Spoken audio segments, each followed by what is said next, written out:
So, what would have been an arm day today, like a full on tries buys day, is gonna get cut short just to tries. I keep just retweaking my right bicep. Not to the point where I think, I'm gonna curl a 50 and it's gonna fucking fall off or anything like that. But I can tell, I just took a day off like a week ago of buys, and I was like, all right, they feel good. Do another bicep workout. Oh, it's kind of twinging at me again. So, yeah, I'm being a little bit irresponsible by trying to push through it. I gotta follow my own advice. If something hurts, if something's out of whack, if something is off kilter, and you know it for a fact, then what's the worst situation you could do? Keep dealing with it and just say, oh, who cares, and then wait for it to become a serious problem, or pump the brakes, back off, right? Wait until it's sort of recovered itself, or in some instances, maybe you're gonna have to do a little bit of recovery work. Like, I'll kind of go off on a little bit of a tangent. Anytime that I've ever had a crunchy shoulder, especially how I used to do incline bench, even just earlier this year, I've kind of changed it since then. But when I used to do incline bench, I would have my elbows flared way out. Like now I pretty much have my elbows sort of tucked in by my sides, but I used to have them way up here. And that would put so much pressure and, well, maybe not pressure per se, but just not a natural movement path for my shoulder. And then I'd have a crunchy ass rotator cuff for, weeks. And I couldn't do heavy pressing like a total fool.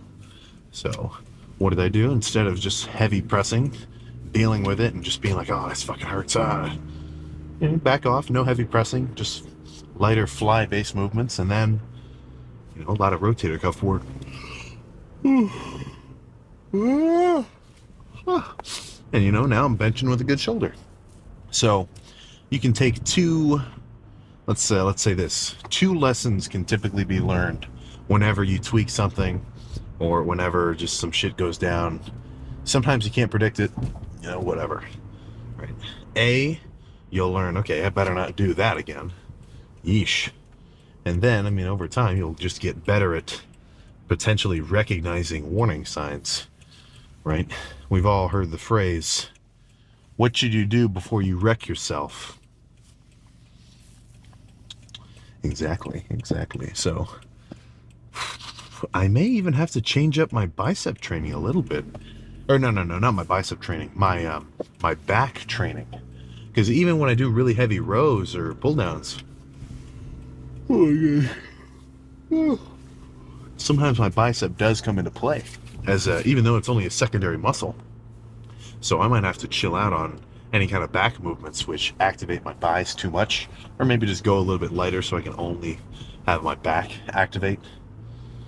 But I gotta make sure for the next, well, as long as it takes for it to get back to 100%, that I don't re-tweak it or do any further damage. But don't fall out of your seat. It's I don't think my bicep's gonna come off. But I think if every day or every arm day I tried to push it, and I tried curl in 70s and 80s every bicep day without backing off, because I know it's kind of, I don't want to say fucked up, but compromised. After a couple lifts like that, I think I could be in, let's call it a predicament. So triceps only. I'll throw in a little bit of forearms too at the end,